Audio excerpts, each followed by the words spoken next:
Olá, seja bem-vindo ao Centro de Formação SOS APH Capacitação e Eventos. No encontro de hoje, iremos discutir a temática sobre a avaliação da cena.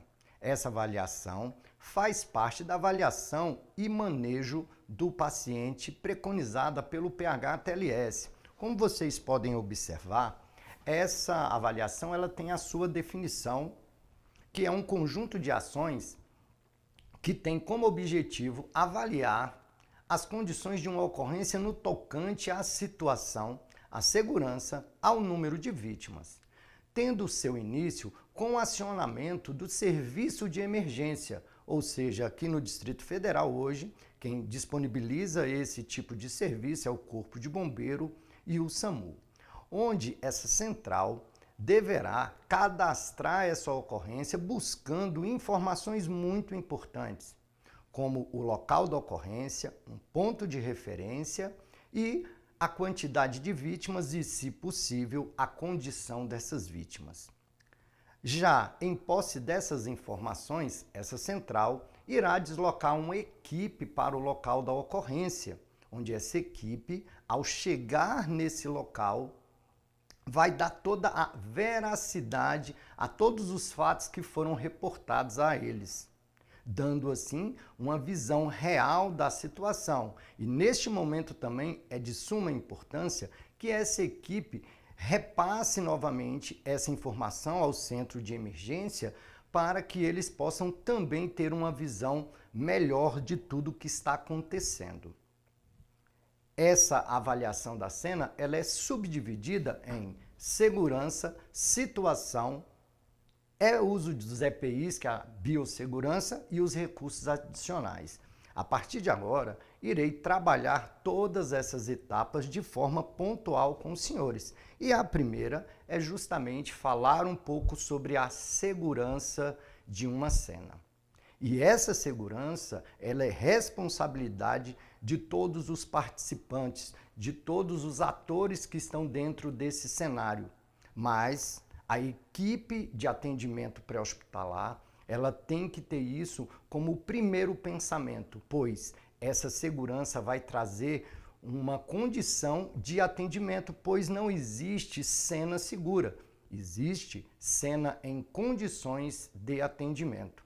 E a sua definição são procedimentos realizados para identificar e corrigir de imediato possíveis ameaças a quem? A integridade dos profissionais que formam essa equipe de atendimento. E com isso, também ele acaba disponibilizando a segurança a todas as vítimas que estão envolvidas dentro dessa situação. É importante esse profissional seguir alguns passos que estão elencados aqui, como obter uma impressão geral da situação e da segurança da cena.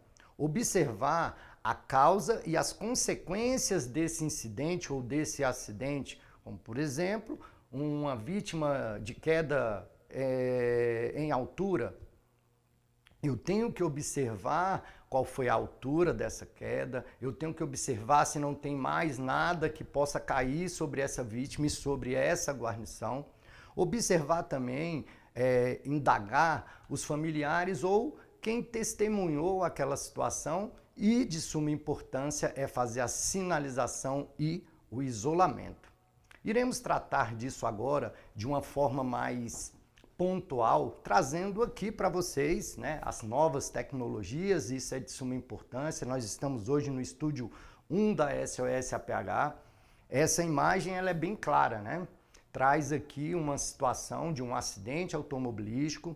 Iremos, pessoal, tratar muitas ocorrências de acidente automobilístico, pois o acidente ele envolve todos os tipos de traumas, ele me traz uma visão muito generalizada de uma cena de uma ocorrência.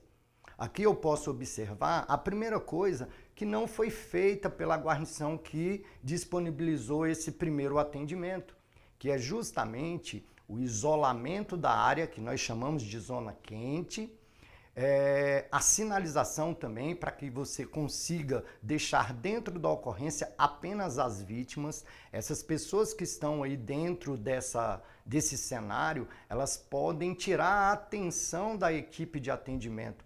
Por isso é de suma importância, a equipe chegar neste local, ela fazer uma rápida observação e retirar todos aqueles que não fazem parte da ocorrência. Uma outra coisa aqui também que podemos observar é que na parte inferior aqui eu tenho um vazamento de combustível, que em uma situação ali, por um não desligamento, por exemplo, da bateria desse veículo, que é uma das primeiras ações também, o desligamento da bateria, para não ter energia ali para causar um princípio ou um incêndio ou até uma explosão. Nesse momento, nós podemos observar que também essa equipe tem que fazer justamente a estabilização desse veículo, justamente trazendo uma segurança maior, tanto para a equipe que vai fazer o resgate, quanto para as vítimas que estão dentro deste veículo. Então aqui, com certeza, não vou trazer o com certeza, mas pode acontecer um princípio de incêndio, que é isso que vai aparecer agora aí na sua tela. Observem, ó, começou um incêndio. Poderia esse incêndio gerar uma explosão e aquela quantidade de vítimas que seriam, vamos se dizer ali, que eu posso observar, 2 vítimas, poderia gerar o quê? Uma quantidade maior de vítimas dentro de uma ocorrência. Ou seja, eu perdi todo o princípio do atendimento, que é restringir lesões, restringir número de vítimas, e quando eu deixo de fazer essa avaliação da segurança dessa cena, eu posso trazer tudo isso de negativo dentro da minha ocorrência. Partindo disso, vamos passar para a próxima imagem. Vamos lá? Aqui nós temos uma outra ocorrência envolvendo o quê? Justamente um acidente automobilístico, contudo, ele tem um fator complicante aqui. O que é o fator complicante? Você aí pode observar que tem um poste, ou seja, foi uma colisão envolvendo carro e poste. E se eu tenho poste, eu tenho energia, né? Eu tenho eletricidade envolvida. E aí, essa equipe de atendimento, ela tem que ter uma preocupação muito grande ao chegar nesse cenário e fazer justamente o acionamento de quem? Do meu recurso adicional, que é a SEB, para fazer o desligamento. Só depois disso, essa equipe poderá iniciar esse atendimento. Próxima imagem, me acompanhe. Uma imagem marcante, interessante de ser observada por 2 fatores. É uma ocorrência no período noturno, que pode ser um fator complicante quando a equipe não tem uma iluminação específica, mas o que eu posso também retirar, né, fazer um recorte aqui dessa imagem, é justamente a estabilização deste veículo, utilizando uma ferramenta específica aqui, né, um cilindro que nós chamamos, os calços, alguns de improviso, mas estão utilizando os calços justamente para melhorar a segurança para quem vai ser retirado para as vítimas, pois ali necessita fazer algumas manipulações, mas também para a guarnição de atendimento. Eu vou mostrar para os senhores que hoje o atendimento pré-hospitalar ele pode ser no ambiente urbano e no ambiente não urbano.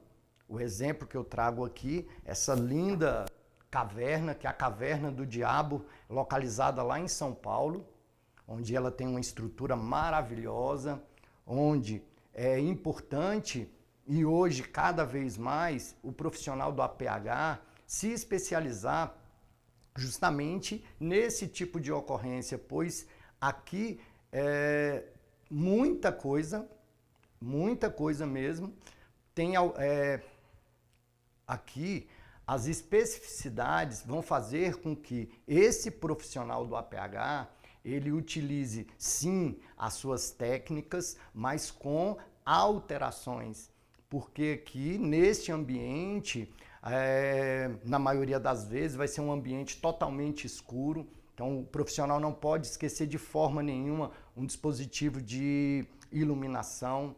Aqui dentro de uma caverna, a umidade é muito alta, a vítima perde temperatura de forma muito rápida.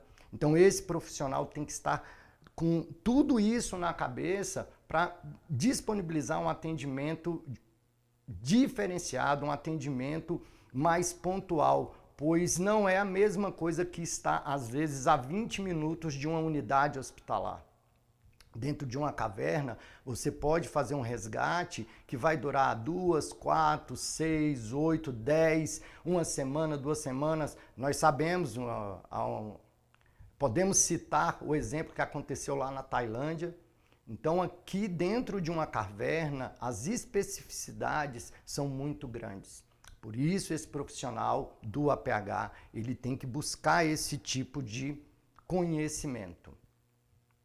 Vamos finalizar essa etapa da segurança observando essa imagem aqui, que é uma imagem simbólica, é um casal dos Estados Unidos, e eles criam como seu pet, né, o seu animal de estimação, esse pequeno urso aí, que possivelmente deve ter uns 2 metros de altura, pesar aí quase que 1 tonelada. E aí você chega na residência desse casal para disponibilizar um atendimento pré-hospitalar, ou seja, uma emergência clínica. E aí? Hoje, o profissional do atendimento pré-hospitalar, em algumas situações, ele acaba negligenciando os atendimentos clínicos, pois ele pensa que ali é um ambiente sempre seguro. Fato esse que não é uma verdade. O profissional do APH deverá tratar todas as ocorrências da mesma forma, sendo ela de cunho clínico, sendo ela de cunho traumático, ou seja, realizando todas as etapas da avaliação da cena. E com isso, ele sempre vai manter o seu ambiente em condições de atendimento. Dando continuidade à avaliação da cena, a sua segunda etapa é a situação. Vamos descer aqui novamente o nosso quadro. E essa situação, antes deste profissional iniciar o atendimento, ele já tem que ter alguns pontos que são de suma relevância, que devem ser avaliados. E esse conhecimento é um conhecimento que o profissional já vai ter anteriormente, não é na hora da avaliação que ele vai ficar pensando, ele já vai ficar observando e já fazendo o seu checklist, que é justamente o quê? Olha aqui, acompanhe comigo na imagem. O que aconteceu na cena. Então ele tem que saber o que aconteceu, pois isso que gera a situação. Quem acionou a ajuda e por que acionou? Ou seja, por que a pessoa que está lá no local acionou o meu serviço? Qual o mecanismo do trauma ou qual a situação de emergência clínica? Porque a avaliação e manejo do paciente, ela é utilizada tanto para a situação clínica quanto a situação traumática. Qual a quantidade de vítimas e idade dessas pessoas? Há necessidade de recurso adicional? Ou seja, é uma ocorrência envolvendo múltiplas vítimas? Há necessidade de equipamentos específicos para o resgate? Volto aqui a citar a situação dos ambientes não urbanos, como eu mostrei a imagem para vocês daquela caverna.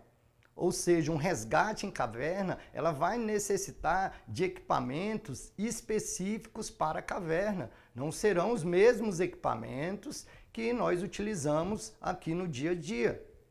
Há necessidade do suporte avançado de vida, há necessidade de uma aeronave. Quais as condições meteorológicas? Está chovendo? Há iluminação? É de dia? É de noite? Qual será, como deverá ser feito a sinalização e o isolamento, voltando àquela parte lá da segurança que é de suma importância. como eu isolar e como eu sinalizar.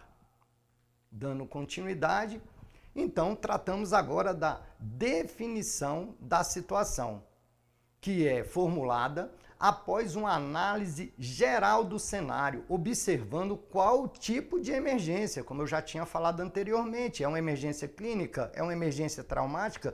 E se é traumática, que tipo de trauma? O agente causador do acidente, a intensidade da transferência de energia para a vítima. É dentro disso que o profissional ele vai observar a transferência de energia que ocorreu, que a gente chama isso da biomecânica do trauma, da cinemática do trauma, da física do trauma. E aí, o profissional do APH, munido dessas informações, ele tem como fazer um pré-diagnóstico de tudo que está acontecendo. Como eu ressaltei anteriormente, é importante nós seguirmos aí essa lógica e é isso que eu vou fazer agora com vocês, mostrando algumas imagens de ocorrências para que os senhores possam entender se é trauma, se é clínico, essa biomecânica, se tem múltiplas vítimas, tem produto perigoso envolvido naquela ocorrência? Então vamos lá. Tratando aqui, meninos, de suma importância aqui na nossa televisão, o que? Justamente o PH-TLS e o AMLS. Isso é só uma demonstração do nosso referencial, ou seja, de onde estamos tirando essas informações. Mas fazendo uma correlação, trauma, PH-TLS, as emergências médicas, o AMLS, que são programas mundiais em mais de 20 países, onde a responsável é a ANAEMET, que hoje faz o diferencial dentro do atendimento pré-hospitalar. Embarcado nessas referências, a comprovação científica dos procedimentos e um conhecimento mais aprofundado. Isso é de suma importância para todo profissional do APH. A cinemática do trauma, a biomecânica do trauma, a física do trauma. Eu vou pontuar aqui algumas situações, não dá para a gente falar tudo sobre essa cinemática, isso aí a gente vai montar uma aula só para falar de biomecânica do trauma ou a física do trauma.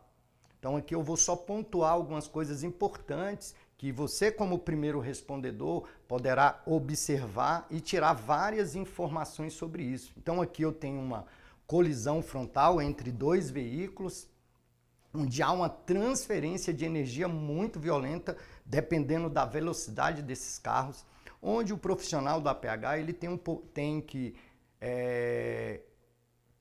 esse profissional do APH ele tem que estar embarcado de alguns conhecimentos. Quais são esses conhecimentos?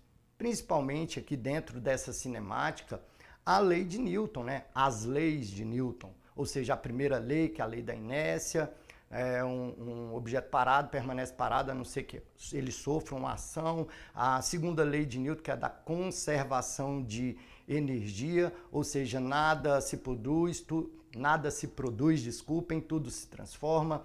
Na terceira lei de Newton, que é a da ação e reação, que é justamente forças iguais em sentidos diferentes, e é tudo isso que está acontecendo aqui. E o profissional do APH, ele tem que observar isso, porque vai auxiliar ele em fazer um pré-diagnóstico das possíveis lesões e gravidade das vítimas que estão dentro desse habitáculo. Aqui a gente fala também da energia cinética, né? Que é a energia do movimento, que tem a sua fórmula lá, que é a metade da massa vezes a velocidade ao quadrado. Aqui também eu posso observar as fases do impacto, ou seja, quais são as fases do impacto. O primeiro é quando o veículo vai parar aí na situação aqui dos dois veículos, um de frente com o outro, ou seja, ali foi o ponto onde o veículo parou, a primeira fase, o veículo para. Quem está dentro desse veículo, ele também continua em movimento. Se ele não tiver de cinto, ele vai de encontro ao para-brisa do carro, tendo piores lesões, né? A gravidade com certeza vai ser bem maior. Mas se ele tiver com cinto, ele vai parar no cinto, que é a segunda fase desse impacto. E a terceira fase, ou seja, Se o carro parou, o corpo continuou, parou. Os órgãos internos também desta vítima, desse paciente, vão continuar em movimento, até que eles batam também, né? Eles parem nas paredes internas aí do corpo desta vítima. E volto a ressaltar, de acordo com a energia cinética, pessoal, quanto maior for a velocidade, maior essa transferência de energia. Eu vou dar só um exemplo aqui. Vamos lá, uma pessoa com 70 quilos. 70 quilos a 35 quilômetros por hora. Se ele tiver uma colisão, o que vai acontecer? Ele simplesmente vai ter a metade da sua massa, que é 35 quilos, a velocidade ao quadrado, uma velocidade de 30 quilos, ele vai estar aí com 900. A fórmula é a multiplicação, 35 vezes 90, que vai dar em torno de 31.500 unidades. Agora vou dar um outro exemplo. E olha, eu vou aumentar apenas 10 quilômetros na velocidade desse veículo, com a pessoa pesando a mesma forma. A pessoa tendo o mesmo peso. Então, olha só, há uma velocidade de 40 km por hora, ou seja, a mesma massa, 70 quilos, que aí vai ser 35, vezes 1.600, que é a velocidade ao quadrado, já pula para a quantidade de unidades, senhores, ou seja, essa transferência de energia para 56.000 unidades. Basicamente, 10 quilômetros quase que dobrou a situação de transferência de energia. Vamos dar continuidade.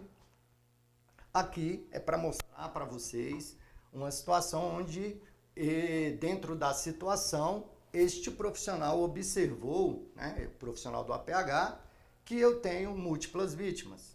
Então tem que se montar todo um sistema de comando dissidente, o método START, mas aqui a gente não vai entrar nessa celeuma, ou seja, isso vai ser em uma outra aula, é só para mostrar toda a formatação de uma ocorrência envolvendo múltiplas vítimas. Essa ocorrência em específico, eu estive presente, eu sou o baixinho bem aqui no finalzinho, que está abaixado lá na zona, na área de concentração de vítimas. Foi um veículo lá próximo a Águas Lindas que caiu numa ribanceira. Então, é uma ocorrência totalmente diferente de você atender apenas uma vítima. Aqui é uma situação envolvendo o produto perigoso. Toda ocorrência envolvendo o produto perigoso, ela é um fator complicante para a equipe, pois dentro do atendimento, dentro do que fica preconizado, a primeira coisa, ninguém chega próximo à situação do produto perigoso. Então, já começa daí. As equipes que vão fazer o atendimento em si têm que ser especializadas e equipamentos de proteção individual específico para o produto perigoso. Então, ela extrapola limites espaciais, pode durar 1 dia, 2 dias, 3 dias. Ela pode ter um derramamento ali dessa substância para o subsolo. Então, é uma ocorrência totalmente fora dos padrões de atendimento, ok?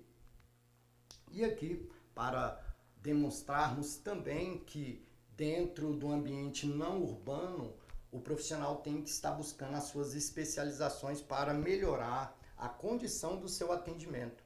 Então aqui também eu vou ver a situação. E olhem para essa imagem, né? Bela, linda e maravilhosa. É um salão encontrado na Lapa de São Bernardo. Essa foto, gostaria de citar aqui o José Humberto, é uma foto de 2012 que ele fez, muito interessante. E o que eu posso recortar dessa imagem? Justamente as dificuldades. Imagine você agora indo resgatar uma vítima que está dentro desta caverna. Imagine. Equipamentos diferenciados, duração, temperaturas, escuridão. Então, temos sim que melhorar as nossas e especializações em atendimentos com ambientes não urbanos, porque eles fogem totalmente do nosso padrão, é como sair da zona de conforto.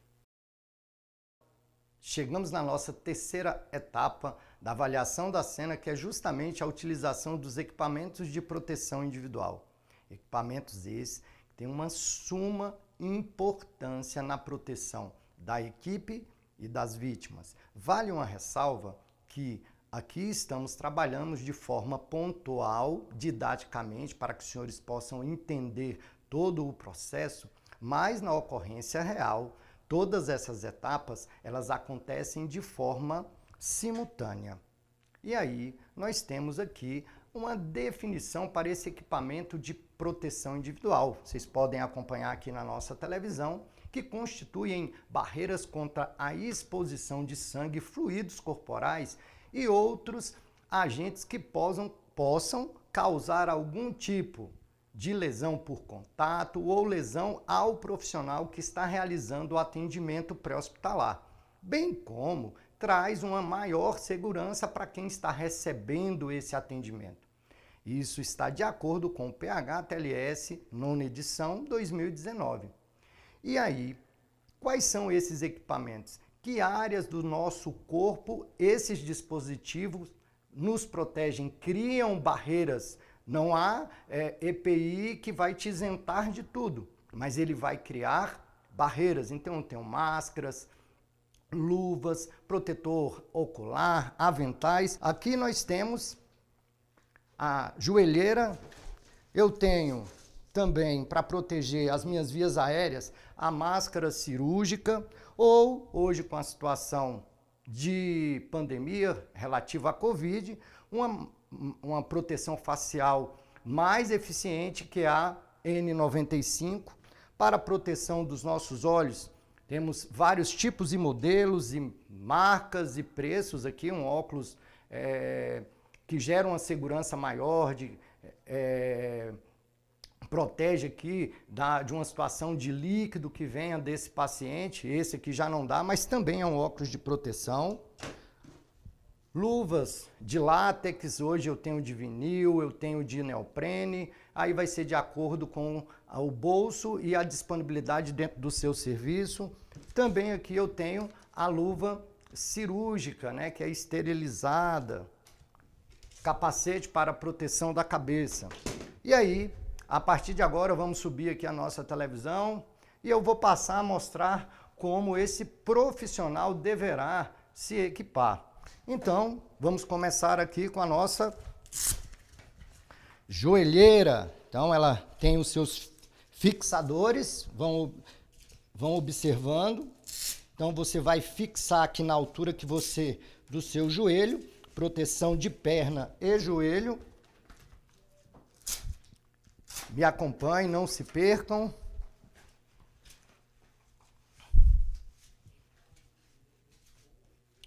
Então, o profissional colocou a sua joelheira.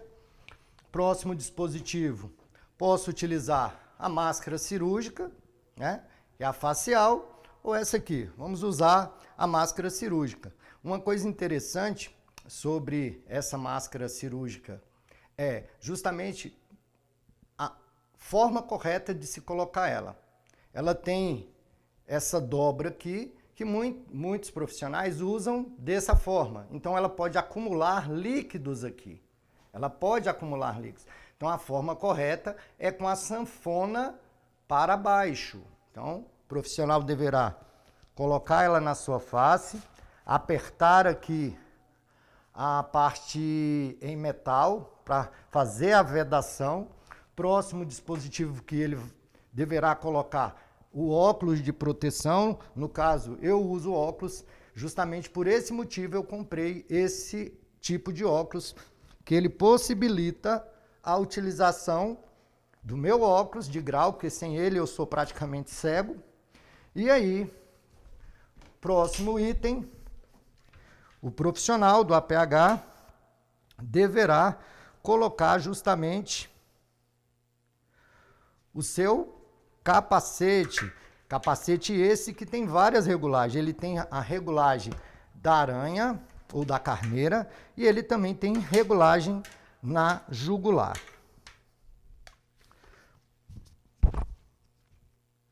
Colocou aqui e faz o ajuste fino, apenas segurando a parte de cá e puxando a parte do tirante da jugular.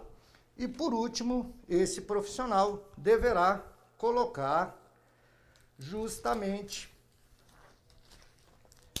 a sua luva, no caso desta aqui, é uma luva de procedimento. Agora, este profissional está de acordo com as referências bibliográficas, de acordo com a biossegurança, para prestar o atendimento pré-hospitalar e trazer uma maior segurança tanto para ele, como atendente, quanto para a vítima. Chegamos então na quarta etapa da avaliação da cena, que faz parte da avaliação e manejo do paciente. Nesta etapa, o profissional do atendimento pré-hospitalar poderá fazer o acionamento de recursos adicionais. O que são esses recursos adicionais? Esses recursos adicionais é todo o suporte que poderá ser deslocado para uma ocorrência para o auxílio no desenrolar daquela ocorrência. Como, por exemplo, o Corpo de Bombeiros solicitar uma viatura do SAMU para transportar mais uma vítima, como também esse mesmo Corpo de Bombeiros solicitar uma viatura do DETRAN, solicitar uma viatura da Polícia Militar, solicitar uma equipe da Defesa Civil, como aconteceu recentemente em Taguatinga Sul, naquele desabamento. Foi de suma importância a ação da equipe de primeiro atendimento e eles observaram que necessitariam de uma avaliação de um profissional mais competente dentro daquilo que estava acontecendo. E eles acionaram de pronto a Defesa Civil. Para finalizarmos com chave de ouro, iremos utilizar aqui esse organograma para fazer uma breve revisão de tudo que foi construído na aula de hoje. Aqui temos a avaliação e manejo do paciente. Logo abaixo eu tenho uma das suas etapas, que é a avaliação da cena, que é subdividida em situação, segurança, EPI e recursos adicionais. O que o profissional do APH tem que ter em mente de acordo com a situação? É justamente o divisor de água para que ele possa disponibilizar esse atendimento. É um atendimento de uma vítima de uma emergência clínica ou de uma emergência traumática? Qual a quantidade de vítimas a minha guarnição tem a condição de disponibilizar esse atendimento? Qual foi a biomecânica desse trauma? Próximo passo, a segurança. Dentro da segurança, este profissional deverá avaliar todos os riscos possíveis para a sua guarnição e neutralizá-los, principalmente utilizando a sinalização e o isolamento. Utilização de equipamentos de proteção individual tem como finalidade a proteção individual desse profissional, que são luvas, máscaras, capacete, joelheiras e, por último, para finalizarmos, entra os recursos adicionais, que são justamente, senhores, todo aquele suporte que poderá auxiliar no desenrolar de uma ocorrência. Gostaria muito de agradecer a todos vocês a participação, o carinho. Aqui são as referências bibliográficas de onde construímos toda essa aula e dizer para vocês que insanidade é fazer sempre as mesmas coisas e esperando obter resultados diferentes. Aí estão as nossas mídias sociais, nos acompanhe e aguarde a nossa próxima aula, que vai falar justamente da avaliação primária. Um grande abraço e até a próxima!